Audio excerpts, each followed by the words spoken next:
Virusi Nipah është një nga viruset zoonotik më vdekjeprurës në botë. Me një shkallë vdekshmërie që varion nga 40 deri në 75%, ky virus përbën një kërcënim serioz për shëndetin global. Burimi kryesor I virusit Nipah janë lakurishët e natës, të cilët mund ta transmetojnë virusin të derët dhe më pas te njeriu. Infektimi mund të ndodhë edhe drejt për drejt nga kafshat e njeriu.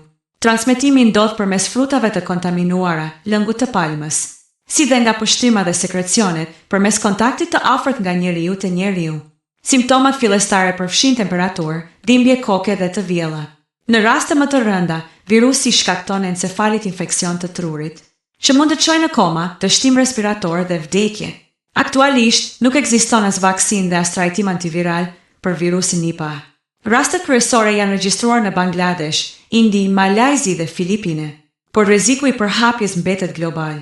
Për shkak të transmetimit nga njeriu te njeriu, vdekshmërisë së lartë dhe mungesës së trajtimit, virusi Nipah konsiderohet një potencial serioz për pandemi. Për këtë arsye, ai klasifikohet në BSL-4, niveli më I lartë I sigurisë biologjike.